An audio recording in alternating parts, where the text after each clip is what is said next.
Arsene, you've got 3 players who signed new contracts, Giroud, Koscielny, Coquelin as well. How significant was that? Is that part of the club policy to get these players tied down now? It's important that we have a stability in our squad, and they are part of that. And we are, of course, on the process of negotiating with other players, as you know well. And so we want to keep a good stability, and at every end of season, what is needed.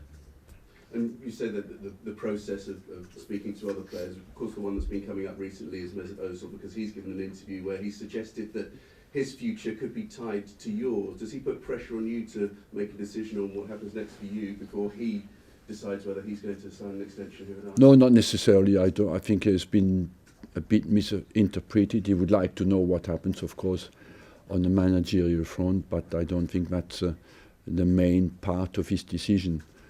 I think it's part of it, but it's not the only thing. There are many other ingredients in any negotiation, and hopefully we'll find a conclusion very quickly with him. Is it something you've spoken to him about, or has he asked you specifically about what your plans are? No, we always speak. I speak more with his agent on that front, on the contract, than with him. You're confident that something will be sorted with Mesut Ozil sometime soon? We do not master alone, that situation, but let's not forget that all these players, they have 18 months to go. That's a very long time in football. So you're relaxed about the situation? Very relaxed. Just in terms of players, it is that obviously the transfer window, there's been talk, if you could clarify, Carl Jenkinson, has there been a bid in for him? And if there was a bid, would you be prepared to let him go, or is he staying put? Yeah, Carl, it's a possibility that he will move, yes. In the next 2-3 days, it's a possibility. Could you tell us when Crystal Palace is the club that's been mentioned? Is that the... You look well informed. So you're expecting that one to go through then it's just a matter of time? It's possible, yes. That I cannot tell you much more because we have not come to any conclusion yet. And with that in mind, if the player going out, does that mean there's a possibility of you looking around for a replacement? Are you comfortable with the squad at the moment? No, we have still Mathieu Debuchy, who is injured. We have Gabriel, who plays there at the moment as well. We have Bellerin. So we are not short in this position. That's why we allow one of the players to go out, because they have less opportunities to play. And just a couple of names that have been floated around in terms of players who might be interested in Andrea Belotti. A lot of talk about... That's what you call today fake news. So there was definitely no bid, because there was talk. No. And Morata is another name that there's... No. No interest? No, we have Welbeck coming back, we have Giroud, we have Sanchez, we have Walcott, we have plenty of strikers.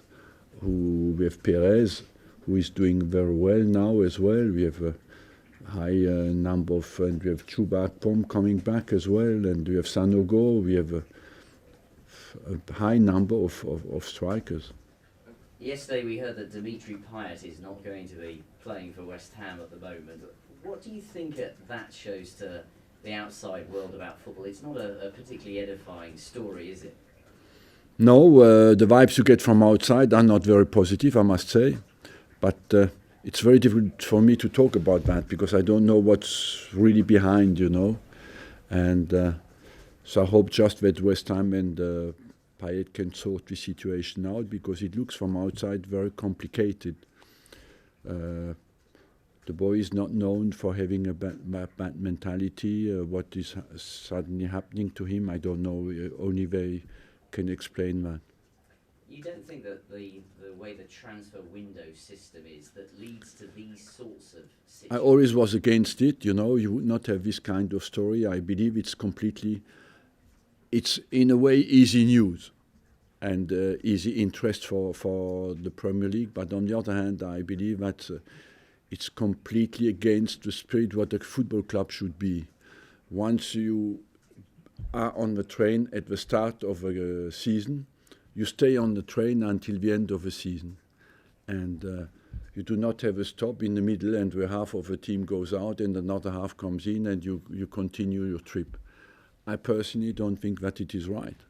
Talking about Giroud, Coquelin and Koscielny signing those deals, do you think the fact that those three have committed themselves will encourage some of the others to do the same? Yeah, generally I would say yes, because the squad has a great spirit, and I believe as well the players will want to stay together. Sort of asking this question already, but did you have to give any of those three players assurances about your own future and what you might do? No. Before they signed? They must think I'm here, you know. I mean, are you any closer in your own mind to decide? No, I have nothing to add to that at the moment, you know. I'm completely focused on us getting back to the top and to work very hard in every single game and prepare well. You mentioned there were other factors with Ozil in particular. I mean, with Ozil and Sanchez, I guess people are talking about the money and the wage demands and things. Are they going to have to lower their wage demands in order to sign? I do not want to go too much in detail on that, you know, because that can quickly be interpreted in the wrong way. We have to keep that as quiet as possible and try to find an agreement, and at the end of the day as well respect our line of conduct that we always have.